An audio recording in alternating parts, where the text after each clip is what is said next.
നമ്മൾ സാവധാനം ഇതിലേക്ക് ഇങ്ങനെ വളർന്നുകൊണ്ടിരിക്കുകയാണ്. ഇത് വലിയൊരു സബ്ജക്റ്റാണ്, എളുപ്പമൊന്നും മനസ്സിലാകാറില്ല. പക്ഷെ നിങ്ങൾക്കൊരു ഇതൊക്കെ മനസ്സിലായിരിക്കുന്നു. ജ്ഞാനത്തിന് വേണ്ടി പ്രാർത്ഥിക്കുമ്പോഴാണ് ഇത് മനസ്സിലാകുന്നത്. പ്രാർത്ഥിക്കുന്നതോടൊപ്പം ജ്ഞാനം നമ്മളിൽ ഓൾറെഡി തന്നിരിക്കുന്നത് കൊണ്ടാണ് ഇത് മനസ്സിലാവുന്നത്. ജ്ഞാനസ്നാനമാണ് നമുക്ക് ലഭിച്ചിരിക്കുന്നത്. ജ്ഞാനസ്നാനത്തിലൂടെ ഈ ദൈവത്തിൻ്റെ രക്ഷാകര പദ്ധതിയുടെ ആഴമായ ബോധ്യവും അതിൻ്റെ വ്യത്യാസവും നമുക്ക് മനസ്സിലാകണം. വാസ്തവത്തിൽ 2016 വർഷമായപ്പോഴാണ് നമ്മൾ ഒരുവിധം എല്ലാം മനസ്സിലാക്കാൻ ആരംഭിക്കുന്നത്. ഇതാരുടെയും കുറ്റമായിട്ടല്ല നമ്മൾ പറയണത്. ഇതൊരു നാച്ചുറൽ എവല്യൂഷനാണ്. ഇപ്പം തന്നെ നമ്മൾ ചിന്തിച്ച് നമ്മളുടെ കയ്യിൽ ഈ ബൈബിള് കിട്ടിയിട്ട് എത്ര വർഷമായി? നമ്മൾ ഈ ഇതുപോലത്തെ രീതിയിൽ ബൈബിള് മനുഷ്യരുടെ കയ്യിൽ കിട്ടിയിട്ട് കൂടി വന്നാൽ 30-35 വർഷമല്ലേ ആയിട്ടുള്ളൂ, ഇല്ലേ?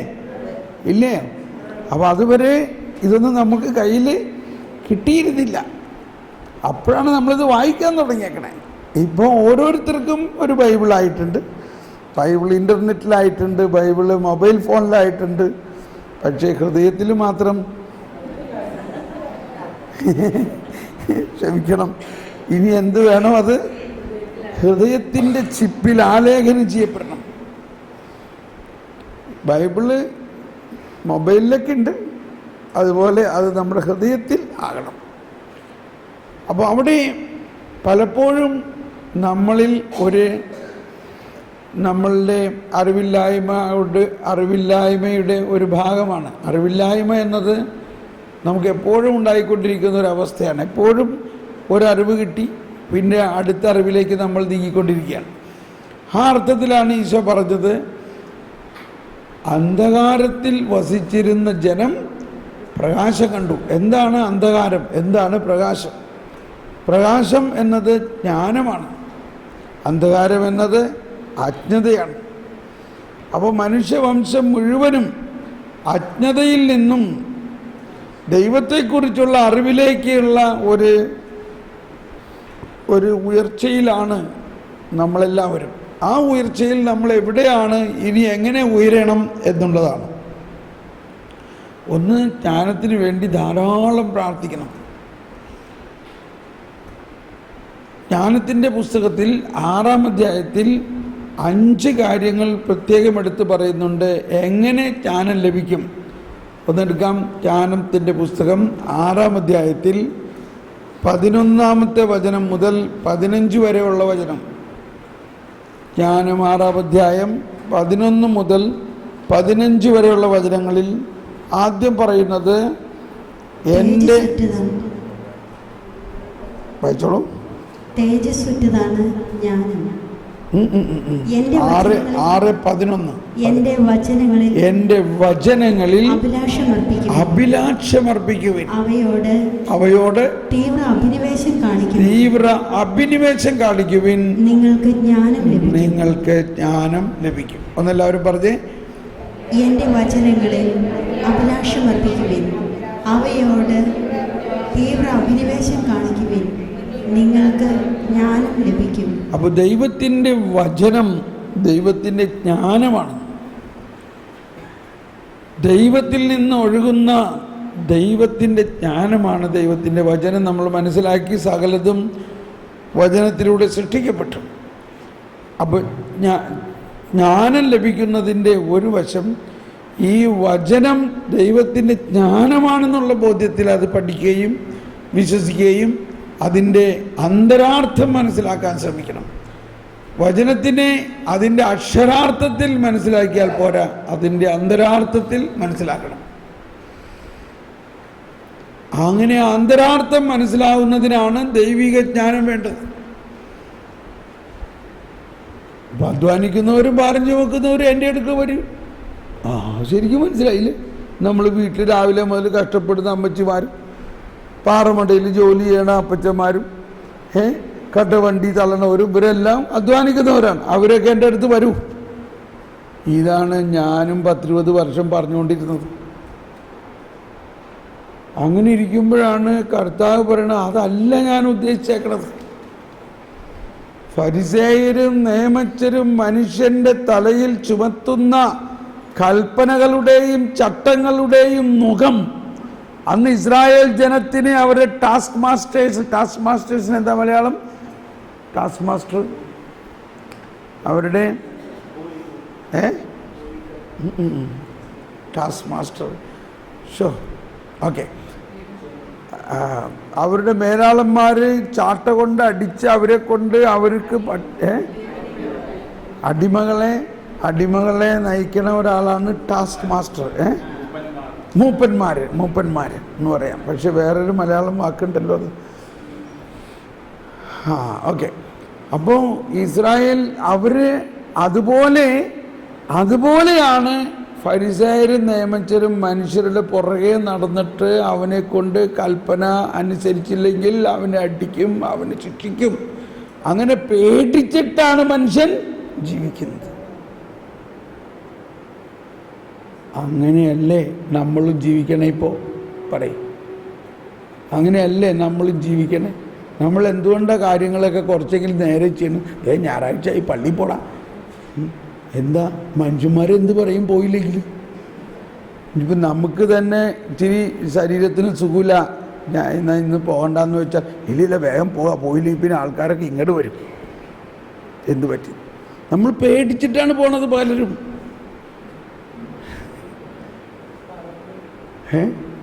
അപ്പോൾ നമ്മൾക്ക് ആ ഫ്രീഡം ഉണ്ടോ? ദൈവമകനാണെന്നുള്ള ഫ്രീഡത്തിലാണോ? അപ്പോൾ പറഞ്ഞു വന്നത്, കുറച്ചൊക്കെ റിപ്പീറ്റേഷൻ വരുമായിരിക്കും.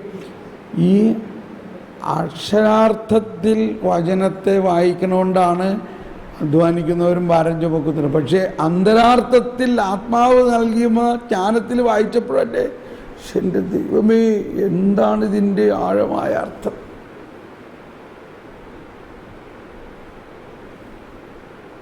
ഓക്കെ, അപ്പോൾ നമ്മൾക്ക് ഈ 6 പോയിന്റ് കംപ്ലീറ്റ് ആക്കാം. എന്നിട്ട് നമുക്ക് മുന്നോട്ട് പോകാം.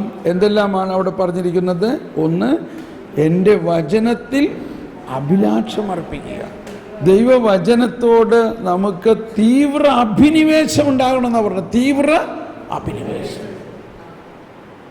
ഇവിടെ ഇപ്പം ഞാൻ പറയുമ്പോൾ ഞാനും ഒരു ഫരിസേയൻ്റെ മാതിരി, നിങ്ങളെ കുറ്റപ്പെടുത്തുന്ന മാതിരി തോന്നാം ചിലപ്പോൾ. ഇപ്പം നമ്മളെല്ലാവരും കുഞ്ഞ് പറഞ്ഞാൽ ആ കുഞ്ഞിന് എങ്ങനെയെങ്കിലും ഇംഗ്ലീഷ് പഠിപ്പിക്കണം. അതിന് ഇംഗ്ലീഷ് ആൽഫബറ്റിൻ്റെ വലിയ പുസ്തകങ്ങളും കളിപ്പാട്ടങ്ങളും എല്ലാം കൊണ്ടുവന്ന് പഠിപ്പിക്കുകയാണ്. അന്ന് അതിന് വചനം പഠിപ്പിക്കാൻ നമ്മൾ ശ്രദ്ധിച്ചിട്ടുണ്ടോ എന്ന് പറഞ്ഞു. നമ്മൾ ആരെങ്കിലും ശ്രദ്ധിക്കുന്നുണ്ടോ? നമ്മുടെ കുഞ്ഞ് ജനിച്ച് വീണാൽ അതിന് ആദ്യം എന്താ പഠിപ്പിക്കേണ്ടത്? നമ്മളതിനെ ഇംഗ്ലീഷും മാത്തമാറ്റിക്സും algebra, trigonometry, zoology, biology, chemistry, botany, physics ഇതെല്ലാം പഠിച്ച് പ്രീ ഡിഗ്രി കഴിഞ്ഞ് MSc കഴിഞ്ഞു, MSc കഴിഞ്ഞ് ഇതൊക്കെയായി. ഇനി അവളെ ഒന്ന് കല്യാണം കഴിപ്പിച്ച് ആരെങ്കിലും നല്ല ഒരു പൊസിഷനുള്ള, നല്ലൊരു കാരിയറുള്ള അവരെ കല്യാണം കഴിപ്പിക്കാൻ കൊടുക്കണം. എന്നാൽ എന്താണ് ക്രിസ്തീയ ജീവിതത്തിൻ്റെ അർദ്ധസത്ത എന്ന് ഈ MSc പഠിക്കുന്നത് വരെയും പോലും നമ്മൾ അവളെ പഠിപ്പിച്ചിട്ടില്ല. അത് കഴിഞ്ഞ് അവൾ പോയി കുറച്ച് ദിവസം കഴിഞ്ഞപ്പോൾ അവൾ പറയുകയാണ്, എനിക്ക് ഈ ജീവിതം ശരിയാവണില്ല, ഞാൻ അങ്ങോട്ട് മടങ്ങി വരാണെന്ന്. കുറച്ച് ദിവസം കഴിഞ്ഞപ്പോൾ ഭർത്താവ് പറഞ്ഞ്, നീ ജോലിക്കൊന്നും പോകണ്ട, നീ വീട്ടിലിരുന്നാൽ മതി. അപ്പോൾ ഈ MSc വരെ പഠിച്ചുകൊണ്ട് എന്ത് പ്രയോജനം ഉണ്ടായി? നോക്കിയാൽ നമ്മുടെ സമൂഹത്തിൽ ഇല്ല അങ്ങനെ ഒരുപാട് പേര്. എന്നാൽ ആ നേരം കൊണ്ട് കുറച്ച് ബൈബിളും വചനമൊക്കെ പഠിച്ചിട്ടുണ്ടായിരുന്നെങ്കിൽ ആത്മാവിൻ്റെ അകത്ത് കുറച്ച് വെളിച്ചം കയറിയനെ. നമ്മുടെ വിദ്യാഭ്യാസ പദ്ധതി മുഴുവനും ഒരു കാരിയർ ഓറിയൻറ്റഡാണ്.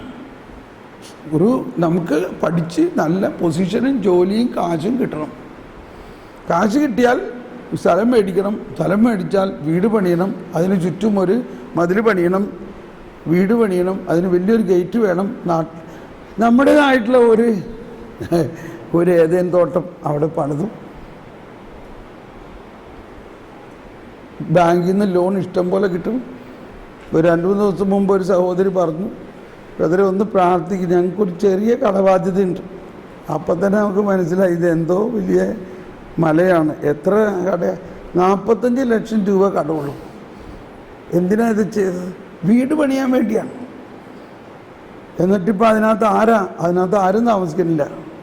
നീ എവിടെ? ഞാൻ ഫോറിനിലാണ് ജോലി ചെയ്യുന്നത്. ഭർത്താവ് എവിടെ? ഭർത്താവും ഫോറിനിൽ വേറൊരു സ്ഥലത്താണ്. കൊച്ചെവിടെ? കൊച്ചമ്മ വീട്ടിലാണ്.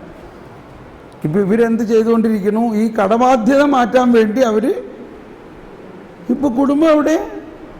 ഭാര്യ ഒരുമിച്ച് ജീവിക്കാൻ പറ്റുന്നുണ്ടോ? ഭർത്താവും ഭാര്യയും ഇല്ല. നമ്മൾക്ക് കിട്ടിയ എഡ്യൂക്കേഷൻ മുഴുവനും ഒരു മെറ്റീരിയൽ പൊസസീവ്നെസ്സിന് വേണ്ടി മാത്രമാണ്. ഞാൻ എഡ്യൂക്കേഷൻ സമ്പ്രദായത്തെ അല്ല പറയുന്നത്. നമ്മൾ എന്തുകൊണ്ട് ഈ വചനത്തിന് വേണ്ടി തീവ്ര അഭിനിവേശം കാണിച്ചില്ല? 2000 വർഷമായ കത്തോലിക്ക സഭ കേരളത്തിൽ വലുതെല്ലാം ഉണ്ടാക്കിയെന്ന് നമ്മൾ വിചാരിക്കണം. നമ്മൾ ഉണ്ടാക്കിയത് വചനത്തിന് വേണ്ടി നമ്മൾ എന്തുണ്ടാക്കി? ജ്ഞാനസ്നാനമാണ് നമ്മൾ സ്വീകരിച്ചതെങ്കിലും ആ ജ്ഞാനം നമ്മളിൽ ഒഴുകാൻ വേണ്ടി നമ്മൾ എന്ത് ചെയ്തു? ഇത് പറയുമ്പോൾ എനിക്ക് ഭയങ്കര പ്രയാസമാണ് കേട്ടോ. ആരെയും കുറ്റം പറഞ്ഞിട്ട് കാര്യമില്ല. നമ്മൾ അച്ഛന്മാരെയോ സഭയെയോ വൈദികരെയോ പിതാവിനെയോ അച്ഛന്മാരെയോ ഒന്നും അല്ല കുറ്റം പറയണത്. നമ്മളുടെ അവസ്ഥയെ ഒന്ന് മനസ്സിലാക്കിയാണ്. കേരളത്തിൽ 5000 ഇടവകകളുണ്ട്, അതിന് 6000 സ്കൂളുകളുണ്ട്, ട്രെയിനിങ് കോളേജുകളുണ്ട്, ഡിഗ്രി കോളേജുകളുണ്ട്, എഞ്ചിനീയറിംഗ് കോളേജുകളുണ്ട്, മെഡിക്കൽ കോളേജുകളുണ്ട്, മാനേജ്മെൻറ്റ് കോളേജുകളുണ്ട്. പക്ഷേ ഒറ്റ ബൈബിൾ കോളേജ് പോലും ഇല്ല. ഉണ്ടോ? അവിടെ ഇവിടെ നേരിട്ട് അതൊന്നും അല്ല ഈ ബൈബിൾ കോളേജിന് ഉദ്ദേശിക്കുന്നത്. ഈ എഞ്ചിനീയറിംഗ് കോളേജിൻ്റെ മാതിരി ഒരു ബൈബിൾ കോളേജ് എന്തുകൊണ്ടുണ്ടായിക്കൂടാ? ഈ ഡിഗ്രി കോളേജുകളുടെ മാതിരി എന്തുകൊണ്ടുണ്ടായിക്കൂടാ? എന്തുകൊണ്ട് ആ സഭകൾക്കൊന്നും അങ്ങനെ ഒരു ആശയം വരുന്നില്ല? എന്തുകൊണ്ട് ഒരു രൂപതയ്ക്കും ഇങ്ങനൊരു ആശയം വരുന്നില്ല? കാരണം എന്താണെന്നറിയാമോ? നമ്മൾ തന്നെ കാരണം. നമുക്ക് എന്ത് വേണോ അതുണ്ടാക്കുകയാണ് ആവശ്യം. നമ്മുടെ മോനെ അങ്ങനെ ഒരു കോളേജിൽ അയക്കുമോ? നമ്മൾ പറയും എന്ത് കിട്ടാനാ ഈ ബൈബിൾ മുഴുവനും പഠിച്ചിട്ട്? വല്ല ജോലി കിട്ടുമോ? ഇനി പഠിച്ചു ആയിക്കഴിഞ്ഞാൽ ആരെങ്കിലും പെണ്ണ് തരുമോ? ചെറുക്കൻ തരുമോ? സമൂഹത്തിൽ വല്ല ഇതുണ്ടാ? പറയാൻ ഞാൻ ബൈബിൾ മുഴുവനും കാണാപ്പാഠം പഠിച്ചിട്ടുണ്ട്, അതുകൊണ്ട് എന്ത് ഗുണ? ഒരു വിലയില്ല ബൈബിൾ പഠിക്കുന്ന ആളുകൾക്ക്. എന്നാൽ നമുക്ക് നല്ല ശമ്പളം കിട്ടണ ഒരു ജോലിക്കുള്ളത് പഠിക്കുകയാണെങ്കിൽ നമുക്ക് വിലയുണ്ട്. ഇതാണ് മനുഷ്യൻ്റെ മണ്ണാങ്കട്ട ജ്ഞാനം എന്ന് പറയുന്നത്. ഇതല്ല ജ്ഞാനസ്നാനത്തിലൂടെ ദൈവം തന്നിരിക്കുന്ന ജ്ഞാനം. ഞാനിത് പറയുമ്പോൾ എന്നോട് ക്ഷമിക്കണം. ഒരു അടിസ്ഥാനപരമായ മാറ്റം ആവശ്യമുണ്ടോ ഇല്ലയോ? അതാണ്. ഇൻഫ്രാസ്ട്രക്ചറുകൾ ഇല്ലാഞ്ഞിട്ടാണോ നമുക്ക് ബൈബിൾ കോളേജ് ഉണ്ടാക്കാൻ സ്ഥലമില്ലാഞ്ഞിട്ടാണോ? ഓരോ രൂപതകൾക്കോ അല്ലെങ്കിൽ വലിയ വലിയ കോൺഗ്രിഗേഷനുകൾക്കോ സ്ഥലമില്ലാഞ്ഞിട്ടാണോ? പൈസ ഇല്ലാഞ്ഞിട്ടാണോ? അത് പഠിപ്പിക്കാൻ കഴിവുള്ള അച്ഛന്മാരും കന്യാസ്ത്രീമാരും അൽമായരും ഇല്ലാഞ്ഞിട്ടാണോ? ഒക്കെ ഉണ്ട്. നോക്കുമ്പോൾ എല്ലാം നമ്മുടെ കയ്യിലുണ്ട്. പക്ഷേ മനുഷ്യന് ദാഹമില്ല. കർത്താവ് ഈശോ മിശിഹ പറഞ്ഞിരിക്കുന്ന 2 വചനം ശ്രദ്ധിക്കുക. മനുഷ്യൻ അപ്പം കൊണ്ടല്ല ജീവിക്കുന്നത്. ഇന്ന് നമ്മൾ കേട്ടല്ലോ, അപ്പം കൊണ്ടല്ല ജീവിക്കേണ്ടത്, ദൈവത്തിൻ്റെ അധരത്തിൽ നിന്ന് വരുന്ന വചനം കൊണ്ടാണ്. മനുഷ്യൻ നശ്വരമായ അപ്പത്തിന് വേണ്ടി അല്ല അധ്വാനിക്കേണ്ടത്. പിന്നെന്തിനു വേണ്ടിയാ? അനശ്വരമായ ദൈവപുത്രൻ നൽകുന്ന അനശ്വരമായ അപ്പത്തിന് വേണ്ടിയാണ്. പൗലോസ്ലീഹയുടെ ലേഖനത്തിൽ 1 ലേഖനം 15-ാം അധ്യായത്തിൽ കൊരിന്ത്യോസുകാർക്ക് എഴുതി 1 കൊരിന്ത്യോസ് 15:19 പറയുന്നത്, ഈ ജീവിതത്തിന് വേണ്ടി മാത്രം നിങ്ങൾ ക്രിസ്തുവിൽ പ്രത്യാശ വെച്ചിട്ടുള്ളവരാണെങ്കിൽ നിങ്ങൾ എല്ലാവരെയും നിർഭാഗ്യവാന്മാരാണ്. എനിവേ, ഈ സബ്ജക്റ്റിൽ അധികം വിശദമാക്കാൻ സമയമില്ല. പക്ഷെ കാര്യം മനസ്സിലായല്ലോ. നമ്മൾക്കുണ്ടാകേണ്ട നവീകരണത്തിൻ്റെ ഒരു കാര്യം നമ്മൾ ദൈവവചനം പഠിക്കാനും. അപ്പം നമുക്ക് സ്കൂളുകളൊക്കെ ഉണ്ടെങ്കിലും ഈ സ്കൂളുകളിൽ ഒരു ബൈബിൾ ക്ലാസ് നടത്താൻ നമുക്ക് കഴിവില്ലാഞ്ഞിട്ടാണോ? ഇഷ്ടമുള്ളവർ വന്നാൽ മതി പഠിക്കാൻ. അങ്ങനെയെങ്കിലും എല്ലാ സ്കൂളുകളിലും ഒരു ശനിയാഴ്ച വൈകുന്നേരത്തോ എപ്പോഴെങ്കിലും ആഴ്ചയിലൊരിക്കൽ ഒരു ബൈബിൾ ക്ലാസ് നടത്തിക്കൂടെ? ഒരു വചന പഠനം ഉണ്ടായിക്കൂടെ? എന്തിനാണ് പള്ളിക്കൊന്ന് പള്ളി സ്കൂൾ നമ്മൾ ഉണ്ടാക്കിയത്? എല്ലാവരെയും ഗവൺമെൻറ് സ്കൂളിലെ മാതിരി വലിയ വലിയ എഞ്ചിനീയറും ഡോക്ടറും ഒക്കെ ആക്കാൻ വേണ്ടി പഠിപ്പിക്കാൻ മാത്രമാണോ? അതേ അതിനിടയ്ക്ക് അവർ കുറച്ച് വചനവും കർത്താവിനെയും പഠിപ്പിക്കാനാണോ പറഞ്ഞേ? ഇതെല്ലാം മനുഷ്യരായ നമുക്ക് ദാഹമുണ്ടാകണം. നമ്മൾക്ക് ആ സ്കൂളിൽ പോയിട്ട് അച്ഛനോടോ കന്യാസ്ത്രീയോടോ പറഞ്ഞാൽ അതൊക്കെ സംവിധാനം ഉണ്ടാവും. നമുക്ക് ബിഷപ്പ്മാരോട് പറഞ്ഞാൽ നമ്മൾക്ക് ഈ രൂപതയിൽ ഒരു ബൈബിൾ കോളേജ് വേണം. ഇവിടെ നമ്മൾ കാറ്റക്കിസം പഠിപ്പിക്കണ കുട്ടികളോ അല്ലെങ്കിൽ ടീച്ചേഴ്സ് തന്നെ എന്ത് പഠിച്ചിട്ടാണ് അവർ പഠിപ്പിക്കുന്നത്? അവിടുന്ന് ഇവിടുന്ന് കേട്ടി എന്തെങ്കിലും കേട്ടാണ് പഠിപ്പിക്കണതൊക്കെ ഇങ്ങനെയത് കുർബാന സ്വീകരിച്ചു കഴിഞ്ഞ് പിന്നെ പാവം ചെയ്താൽ നീ നരകത്തിൽ പോകും. ഇതാ പഠിപ്പിക്കണേ. എന്തുകൊണ്ടാണ്? അവർക്ക് ഒരു ഫോർമേഷൻ കൊടുക്കാൻ സംവിധാനമുണ്ടോ? നമ്മൾ പള്ളിയുണ്ട്, പള്ളിക്ക് സ്ഥലമുണ്ട്, അതിന് മതൽക്കെട്ടുണ്ട്, ഈ കാശൊക്കെ സമ്പാദിച്ച് വെക്കുന്നുണ്ട്, ഷോപ്പിംഗ് കോംപ്ലക്സ് ഉണ്ടാക്കും, അവിടെ ഇടും, ആ നേർച്ചയൊക്കെ ഉണ്ടാവും. ആ നേർച്ചയും ആ കാശും വിശ്വാസിക്ക് വേണ്ടി നമ്മൾ എവിടെ ചെലവാക്കണേ? വിശ്വാസിയെ ഉദ്ധരിക്കാൻ വേണ്ടി, വിശ്വാസിയെ പഠിപ്പിക്കാൻ വേണ്ടി എന്തെങ്കിലും ഒരു സ്കീമുണ്ടോ? ഒന്ന് പറഞ്ഞേ, ഉണ്ടോ? നമുക്ക് പണിയാൻ കല്ലും കുമ്മായത്തിന് ഇഷ്ടം പോലെ പൈസയുണ്ട്. കല്ലും കുമ്മായം കൊണ്ടല്ല വിശ്വാസം പണിതുയർത്തുന്നത്. മനുഷ്യൻ്റെ ഹൃദയത്തിൽ ദൈവത്തിൻ്റെ ജ്ഞാനവും വചനവും ഉണ്ടാകണം. അതിനു വേണ്ടി നമ്മൾക്ക് കർമ്മപദ്ധതി ഉണ്ടാകണം.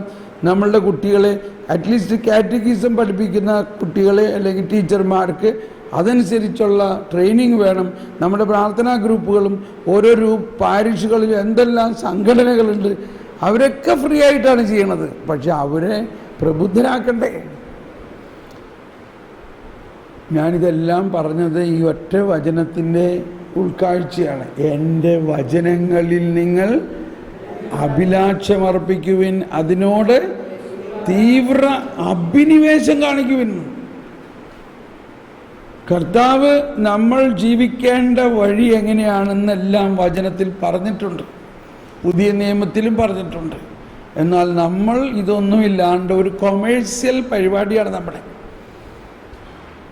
കരുണയുടെ വർഷം ഇഷ്ടം പോലെയാണ്. പക്ഷെ എന്ത് കരുണ നമ്മൾ കാണിക്കണേ? കരുണ നമ്മളിൽ ഉളവാകണമെങ്കിൽ ഈ കരുണയുടെ കർത്താവ് നമ്മളിൽ ഉണ്ട് എന്നും ആ കർത്താവിനെ കുറിച്ചുള്ള അറിവ് നമ്മൾ വർദ്ധിക്കണം. എന്നോട് ക്ഷമിക്കണം കേട്ടോ, ഞാൻ പറഞ്ഞത് പ്രയാസമായോ? പക്ഷേ എനിക്ക് അറിഞ്ഞൂടെ, ഞാൻ ഇത് കുറേയും കൂടി ഒന്ന് ലാളിത്യത്തോടെ പറഞ്ഞാൽ കൊള്ളാമെന്ന് എനിക്കുണ്ട്. പക്ഷെ അത് വരണില്ല. ഞാൻ അതിനുവേണ്ടി പ്രാർത്ഥിക്കണം. പക്ഷെ ഒരു കാര്യം മനസ്സിലായോ ഇല്ലയോ? മനസ്സിലായോ? ഇത് ഇനി നമ്മളിൽ നിന്ന് തുടങ്ങാം. നമ്മുടെ മക്കളിലേക്ക് വചനം അയക്കണമെങ്കിൽ നമ്മൾ ഓരോരുത്തരും വചനം ധാരാളം ഭക്ഷിക്കണം. നമ്മൾ മാതാപിതാക്കൾ വചനം ഭക്ഷിക്കുമ്പോൾ അത് നമ്മളുടെ ആത്മാവിൽ ലയിച്ച് അത് നമ്മുടെ മക്കളിൽ പടരും. അതാണ് ഏശയ്യായിൽ തന്നെ 58 കഴിഞ്ഞാൽ പിന്നെ 59 അധ്യായമാണ് അല്ലേ? 59 അധ്യായത്തിൽ 21 വചനം എല്ലാവരും ഒന്ന് വായിക്കാം. ഏശയ്യ 59:21 പറയുന്നത്, കർത്താവ് അരുളി ചെയ്യുന്നു, എനിക്ക് നിങ്ങളുമായിട്ടും ഞാൻ അവരുമായി ചെയ്യുന്ന ഉടമ്പടി ഇതാണ്. എല്ലാവരും ഏറ്റു പറഞ്ഞുകൊണ്ട്, ഉടമ്പടി ഇതാണ്, ഞാൻ നിന്റെ മേലുള്ള എന്റെ ആത്മാവും നിന്റെ അധരങ്ങളിൽ ഞാൻ നിക്ഷേപിച്ച വചനങ്ങളും നിന്റെയോ നിന്റെ സന്താനങ്ങളുടെയോ അവരുടെ സന്താനങ്ങളുടെയോ ആദരങ്ങളിൽ നിന്ന് ഇനി ഒരിക്കലും അകന്നു പോകയില്ല. കർത്താവാണ് ഇതരുളി ചെയ്തത്. ഇപ്പൊ നമ്മളൊക്കെ അപ്പാപ്പന്മാരും അമ്മാമ്മമാരും ആയിരിക്കും. നമ്മൾ എന്ത് ചെയ്യാനെന്നായിരിക്കും വിചാരം. ഇനിയാണ് നമ്മളുടെ പണി കിടക്കുന്നത്. അപ്പാപ്പന്മാരും അമ്മാമ്മമാരും ആയാലും നമ്മളിൽ നിറയുന്ന വചനം എവിടെ പോകുന്ന പറയണത്? നമ്മളിൽ നിന്ന് നമ്മുടെ സന്തതികളിലേക്കും അവരുടെ സന്തതികളിലേക്കും പ്രസരിക്കും. ഇനി അതേ ഒരു വഴിയുള്ളൂ മക്കളെ നന്നാക്കാൻ. മനസ്സിലാവുന്നുണ്ട്? അവരുടെ പുറകെ നടന്നിട്ട് എടാ പ്രാർത്ഥിക്കടാ, പള്ളിയിൽ പോടാ, വചനം വായിക്കടാ എന്നൊക്കെ പറയുമ്പോൾ അവർ പറയും ഞാൻ മമ്മീൻ്റെ പ്രായമാകുമ്പോൾ വായിച്ചോളാം എന്ന് പറയും. പപ്പയുടെ പ്രായമാകുമ്പോൾ ഞാൻ വായിച്ചോളാം, ഇപ്പം ഞാൻ എൻ്റെ ഇഷ്ടമായി നടക്കട്ടെ. അപ്പോൾ നമ്മൾ എന്ത് ചെയ്യും? നമ്മൾ അങ്ങനെയൊന്നും അവരോട് പറയണ്ട. നമ്മൾ അതിന് പകരം എന്ത് ചെയ്യണം? വെളുപ്പിനെ എഴുന്നേറ്റ് ജ്ഞാനത്തിൻ്റെ പുസ്തകം വായിച്ചിട്ട്, ദൈവമേ നീ യെശയ്യാ 59 പറഞ്ഞിരിക്കണ ആ വചനത്തിൽ ഞാൻ തീവ്ര അഭിനിവേശം കാണിക്കുന്നു. തീവ്ര അഭിനിവേശം. അതിൽ പറഞ്ഞിരിക്കുന്നത് ഇതാണ്: നിന്റെ ഉള്ളിൽ നിറയുന്ന ഈ ആത്മാവും വചനവും നിന്നിൽ നിന്നോ നിന്റെ സന്താനങ്ങളിൽ നിന്നോ അവരുടെ സന്താനങ്ങളിൽ നിന്നോ അകന്നു പോകയില്ല. ഞാനിത് വിശ്വസിക്കുന്നു. ഇത് നിങ്ങൾ വിശ്വസിക്കുന്നുവോ? എന്താ വിശ്വസിക്കുന്നത്? നമ്മുടെ ഉള്ളിലൊരു വചനം നിറഞ്ഞാൽ അതിന് അതിൻ്റെതായ ദൈവിക ശക്തി എന്താണത്? നമ്മുടെ മക്കളിലേക്ക് പടരും. ഇപ്പം നമ്മുടെ മക്കൾ പറഞ്ഞിട്ട് കേൾക്കുന്നില്ല, അല്ലെങ്കിൽ അവരോട് പ്രവർത്തനം ദൈവിക ജ്ഞാനത്തിനനുസരിച്ചല്ല. അവരുടെ നേരെ കിടന്ന് ബഹളമുണ്ടാക്കി വടിയും ബഹളവും വഴക്കൂട്ടിട്ട് ഒരു കാര്യമില്ല. അതാണ് ഈശോ പറഞ്ഞത്, അവൻ ചതഞ്ഞ് ഞാങ്ങനെ ഒടിക്കില്ല, അവൻ പുകഞ്ഞ തിരിക്കെടുത്തില്ല, അവൻ കണ്ടിട്ടും കാണുന്നില്ല എന്ന് പറഞ്ഞാൽ അതൊക്കെ കണ്ണടയ്ക്കണമെന്നോ അവർ ചെയ്യണൊക്കെ ചെയ്തുകൊണ്ട് കണ്ണടയ്ക്കണമെന്നോ? അത് തന്നെയാണ് ഈ പറയണേ. അപ്പോൾ അവർ തോന്നിവാസം കാണിച്ചാൽ കണ്ണടയ്ക്കുക നടക്കണ കാര്യമല്ലേ? അവർ തോന്നിവാസം കാണിച്ചാൽ എന്ത് ചെയ്യണമെന്ന്? കണ്ണടയ്ക്കുക മാത്രമല്ല, കണ്ണടച്ചിരുന്ന് പ്രാർത്ഥിക്കുകയും കൂടി ചെയ്യാം. എന്ത് പ്രാർത്ഥിക്കണം? കർത്താവേ, 3 കാര്യങ്ങളാണ്. കർത്താവേ, നീ അവനിലുണ്ടോ? ഉണ്ടോ? നീ അവനെ സ്നാനപ്പെടുത്തിയേക്കണോണ്ട് അവൻ ഇപ്പോൾ എൻ്റെ മകനേക്കാൾ കൂടുതൽ നിൻ്റെ മകനാണോ? ആണോ? ഇനി എന്താണ്? ഞാൻ പറഞ്ഞതുകൊണ്ടൊന്നും അവൻ്റെ അകത്ത് കയറില്ല കർത്താവേ. എന്നാൽ നീ അവൻ്റെ അകത്തിരുന്ന് എന്തുട്ടാ ചെയ്യണേ? നീ അവൻ്റെ അകത്ത് ജ്ഞാനം കൊടുക്കും. അപ്പോൾ ഈശോ നമ്മളെ മുഖത്ത് നോക്കി ചിരിക്കും. എന്നിട്ട് എന്ത് പറയും? ആഹാ, ഇപ്പം നിനക്ക് മനസ്സിലായല്ലേ എൻ്റെ കഴിവെന്താന്ന്. ഇത്രയും നാൾ നീ നിൻ്റെ കഴിവ് നടത്തിക്കൊണ്ടിരുന്നിട്ട് ഒന്നും നടന്നില്ല. അതാണ് എല്ലായിടത്തും നമ്മൾ കാണും. പത്രോസ് പറഞ്ഞ് മീൻ പിടിക്കാൻ പോയി, ഞാൻ രാത്രി മുഴുവൻ അധ്വാനിച്ചിട്ട് ഒന്നും കിട്ടിയില്ല. ഇത് തന്നെ നമ്മുടെ അവസ്ഥ ഇല്ലേ? പക്ഷെ കർത്താവിൻ്റെ ഒറ്റ വചനം നീ ആഴത്തിലേക്ക് നീക്കി ഇതവിടെ എറി, നിറച്ചു മീൻ. അപ്പം ഇത്രയും നാളും ഇല്ലാതിരുന്ന മീൻ പെട്ടെന്ന് അവിടെ എങ്ങനെ വന്നു? കർത്താവ് ഇത് ജ്ഞാനവും കർത്താവ് പറയണത് കേട്ടാൽ മതി, എല്ലാം നടക്കും. എന്തുകൊണ്ടാണ് നടക്കണമെന്ന് ചോദിക്കണ്ട. ഓക്കെ, അപ്പോൾ ഇതെല്ലാം ഒറ്റ വചനത്തിൻ്റെ അർത്ഥമാണ്. 6:11 എന്താ പറയണേ? എൻ്റെ വചനങ്ങളിൽ അഭിലാഷമർപ്പിക്കുവിൻ, അവയോട് തീവ്ര അഭിനിവേശം കാണിക്കുവിൻ, നിങ്ങൾക്ക് ജ്ഞാനം ലഭിക്കും. ഇനി 15 6:12 പറയുന്നത് അടുത്ത രണ്ടാമത്തെ പോയിന്റ്, തേജസ്സുറ്റതാണ് ജ്ഞാനം, അത് മങ്ങിപ്പോവുകയില്ല. ജ്ഞാനത്തെ സ്നേഹിക്കുന്നവർക്ക് നിഷ്പ്രയാസം അവളെ തിരിച്ചറിയാം. അവളെ തേടുന്നവർ അതടുത്തത്. അപ്പോൾ രണ്ടാമത് ജ്ഞാനം കിട്ടണമെങ്കിൽ എന്ത് ചെയ്യണം? ജ്ഞാനത്തെ സ്നേഹിക്കണം. ഒന്ന് പറഞ്ഞാൽ എല്ലാവരും ജ്ഞാനത്തെ സ്നേഹിക്കണം. അപ്പം അതിന് ഞാനൊരു ഉദാഹരണം പറയാറുള്ളത്, ഇപ്പോൾ നമ്മളുടെ ചില സഹോദരിമാർക്കൊക്കെ സ്വർണത്തിന് സ്നേഹമുണ്ടില്ലേ? സ്വർണത്തിന് സ്നേഹമുണ്ടോ ഇല്ലയോ? സ്വർണത്തിന് സ്നേഹമുള്ളവർ സ്വർണ്ണക്കട കാണുമ്പോൾ ഉടനെ പറയും, ഇതേ ഒന്ന് വണ്ടി നിർത്തി, അവിടെ ഒരു പുതിയ സ്റ്റോക്ക് വന്നിട്ട് ഒന്ന് കയറി നോക്കാമെന്ന് പറയും. ഒന്ന് നോക്കാനാണ്, അവർക്കതൊന്ന് കാണണം, അപ്പോൾ എന്ന പോലെ വസ്തുവകകളെ സ്നേഹമുള്ള ആൾക്കാർ ഇങ്ങനെ പേപ്പറിൽ എന്ത് സെയിൽ ചെയ്യാനിട്ടേക്കണത്. അപ്പോൾ എന്തിന് നമ്മൾ സ്നേഹിക്കുന്നോ നമ്മൾ അതുമായി ഒന്നാകും. അപ്പോൾ സ്വർണത്തെ സ്നേഹിക്കുന്നവർ കുറേ സ്വർണം വാങ്ങിക്കൂട്ടും. അങ്ങനെ ഓരോന്നിനും എന്ന പോലെ ജ്ഞാനത്തെ സ്നേഹിക്കുകയാണെങ്കിൽ ജ്ഞാനം നമ്മളിൽ ഒന്നാകും. അപ്പോൾ ഒന്ന് വചനത്തിലൂടെ, പിന്നെ രണ്ട് ജ്ഞാനത്തെ സ്നേഹിക്കുന്നതിലൂടെ, മൂന്നാമത്തേത് ജ്ഞാനത്തെ തേടുന്നതിലൂടെ. വായിച്ചേ. അവളെ തേടുന്നവർക്ക് തേടുന്നവർ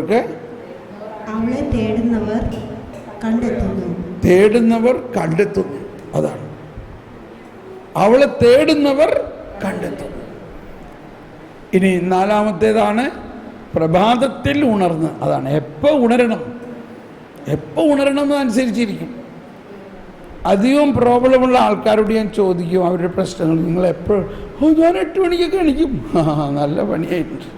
8 മണിക്ക് 7 മണിക്ക് ഈ ലെവലൊന്നും പോരാ. ഒരു 4 മണിക്ക് എണീറ്റിരുന്ന് പ്രാർത്ഥിക്കണം. നാളെ നമുക്ക് എല്ലാവർക്കും വെളുപ്പിന് 4 മണിക്ക് എണീറ്റ് ജ്ഞാനത്തിന് വേണ്ടി പ്രാർത്ഥിച്ചാലോ? നിങ്ങൾ കിടക്കുന്നിടത്ത് തന്നെ ഇരുന്ന് പ്രാർത്ഥിച്ചാൽ മതി. ഞങ്ങൾക്കൊരു പദ്ധതിയുണ്ട്. 4 മണിക്ക് ഞാൻ എണീക്കണ നേരത്ത് നിങ്ങൾക്ക് പരിശുദ്ധാത്മാവ് ഒരു അലാറം തരാം. നിങ്ങൾ കൃത്യം 4 മണിക്ക് ചാടി എണീക്കും. വേണോ അങ്ങനെ ഒരു സെറ്റിംഗ്? അങ്ങനെ വേണമെന്നുള്ളവരൊന്ന് കൈപൊക്കി. അപ്പോൾ നിങ്ങൾ എൻ്റെ കൂടെ നാളെ 4 മണിക്ക് നമ്മൾ ഒരുമിച്ച് പ്രാർത്ഥിക്കാൻ കൈപൊക്കി പിടിച്ചോ. ഞാനിപ്പോൾ ഒരു എഗ്രിമെൻ്റ് ചെയ്യുകയാണ് നിങ്ങളുമായിട്ട്. പരിശുദ്ധാത്മാവാണ് എൻ്റെ കാര്യസ്ഥൻ.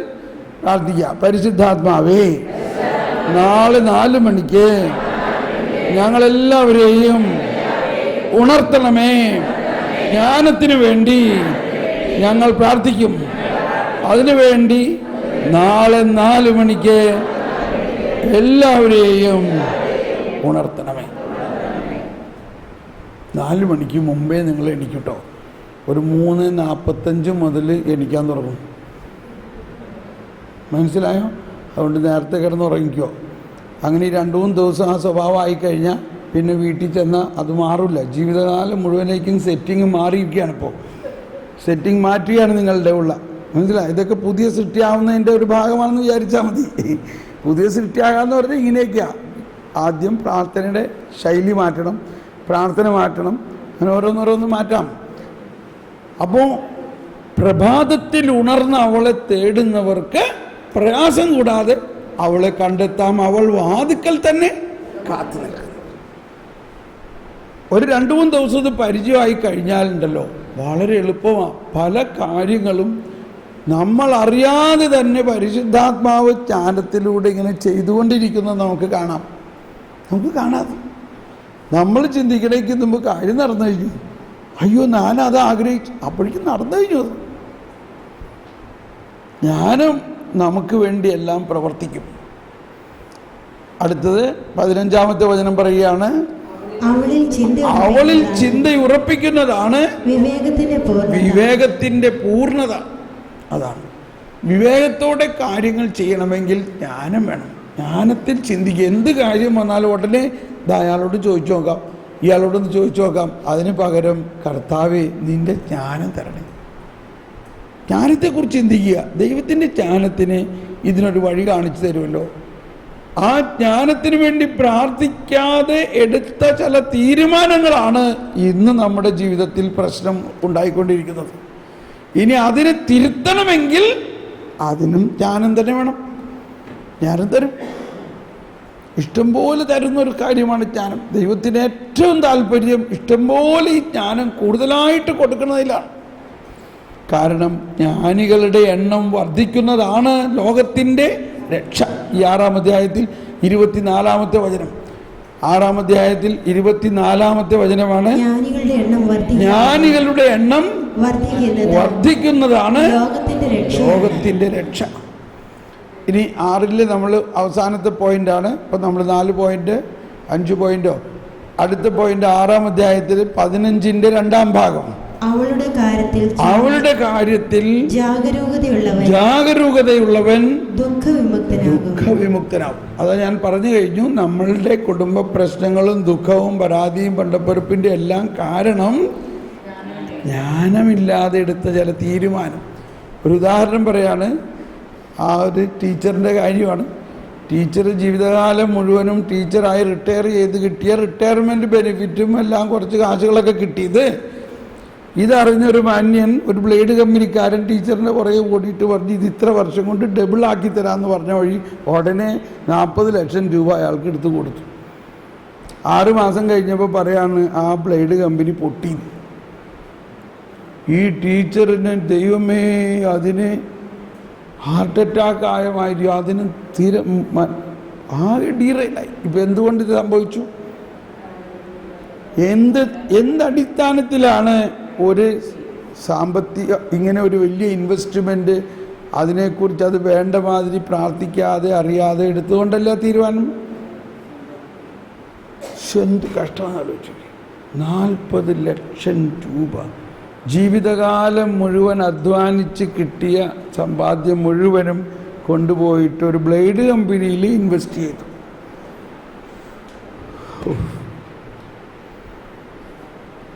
ക്രിസ്ത്യാനി തന്നെയാണ് ബ്ലേഡും. മനസ്സിലായോ? എല്ലാ ക്രിസ്ത്യാനി തന്നെയാണ്. ചിലപ്പോൾ പേര് സെൻറ്റ് മേരീസ് ബ്ലേഡ് കമ്പനി എന്നൊക്കെ ആയിരിക്കും. കണ്ട കൊച്ചുറേസ്യ ചിട്ടി ഫണ്ട്, എന്തൊക്കെ ചിട്ടി ഫണ്ടും ബ്ലേഡ്, ഇതൊക്കെ പള്ളിയുടെ അങ്കണത്തിലുള്ള പരിപാടികളാണ്.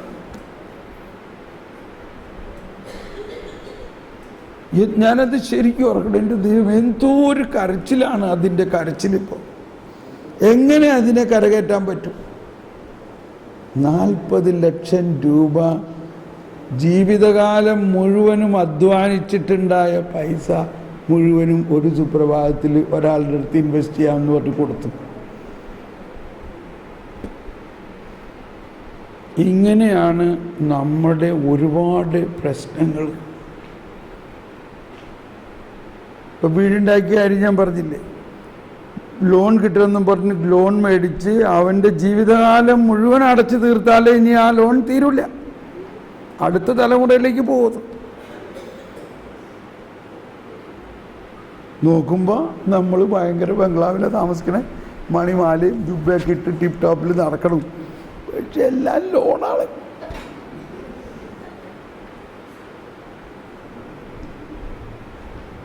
ഓക്കെ, അപ്പോൾ ആശയം മനസ്സിലായല്ലോ.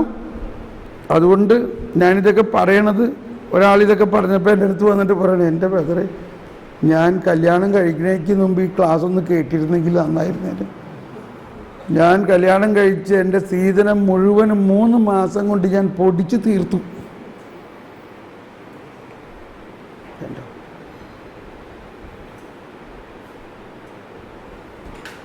എന്തോ ഒരു വിവരമില്ലായ്മ, എന്തോ ഒരു ജ്ഞാനമില്ലായ്മയാണ് ഓരോ.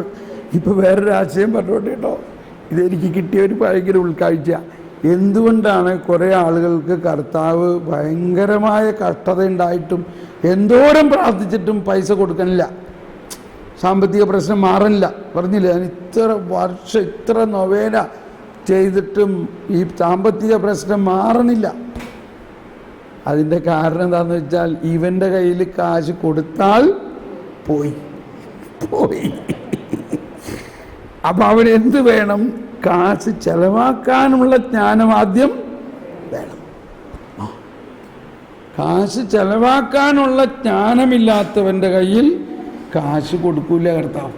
കൊടുത്താൽ അത് അവന് തന്നെ ദൂഷ്യമാണ്. അപ്പോൾ ഭയങ്കര കടബാധ്യതയുള്ളവരോട് പറയും ജ്ഞാനത്തിന് വേണ്ടി പ്രാർത്ഥിക്കും. ഇനി എന്ത് ചെയ്തിട്ടും കാശ് കിട്ടണില്ല, കിട്ടാനുള്ളിടത്തുനിന്നൊന്നും കിട്ടണില്ല. അതിൻ്റെ അർത്ഥം അത് കിട്ടിയാൽ ഉടനെ നീ അത് പൊടിച്ചു തീർക്കും. അതുകൊണ്ട് അതിനു വേണ്ടി പ്രാർത്ഥിക്കുക. കടബാധ്യത, അപ്പോൾ ഇതൊക്കെ ജ്ഞാനത്തിന്, ഇതൊക്കെ ഈ സാമ്പത്തിക മേഖലയിൽ പറഞ്ഞത് അതല്ലേ നമ്മുടെ പ്രശ്നങ്ങളിപ്പോൾ. മാത്രമല്ല എളുപ്പം മനസ്സിലാവും അത്. എന്നാൽ അത് വളരെ ലളിതമായൊരു കാര്യമാണ് കർത്താവിനെ സംബന്ധിച്ച്. ജ്ഞാനം നമ്മളിൽ കിട്ടുമ്പോഴാണ് യേശുക്രിസ്തുവിനെ കുറിച്ച് തന്നെയുള്ള അറിവ് പൂർണ്ണമായിട്ടുള്ളൂ. പരിസേയരും നിയമജ്ഞരും ഈശോ പറഞ്ഞു, നിങ്ങൾ വിജ്ഞാനത്തിൻ്റെ താക്കോൽ സ്വന്തമാക്കിയിട്ടും നിങ്ങളോ അതെടുത്ത് ഉപയോഗിക്കുന്നില്ല, മറ്റുള്ളവരെ അത് ഉപയോഗിക്കാൻ അനുവദിക്കുന്നില്ല.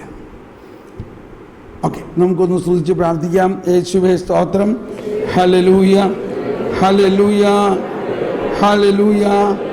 യേശുവേ സ്തോത്രം, യേശുവേ നന്ദി. പരിശുദ്ധാത്മാവേ, ജ്ഞാനം നൽകണമേ, ജ്ഞാനം നൽകണമേ. ദാഹിക്കുക, ജ്ഞാനത്തിന് വേണ്ടി ദാഹിച്ച് പ്രാർത്ഥിക്കുക. പരിശുദ്ധാത്മാവേ, ജ്ഞാനം നൽകണമേ. എല്ലാവരും ജ്ഞാനം നൽകണമേ, ജ്ഞാനം നൽകണമേ. ജ്ഞാനസ്നാനത്തിലൂടെ എനിക്ക് ലഭിച്ചിരിക്കുന്ന ജ്ഞാനം തുറക്കണമേ, ജ്ഞാനം തുറക്കണമേ. പരിശുദ്ധാത്മാവേ, ജ്ഞാനസ്നാനത്തിലൂടെ എനിക്ക് ലഭിച്ചിരിക്കുന്ന ജ്ഞാനം തുറക്കണമേ. കർത്താവായ യേശുക്രിസ്തുവിനെ കുറിച്ചുള്ള അറിവ് നൽകണമേ. Hallelujah, hallelujah. Praise the Lord. നമുക്ക് ചായ കുടിക്കാൻ പോകാം.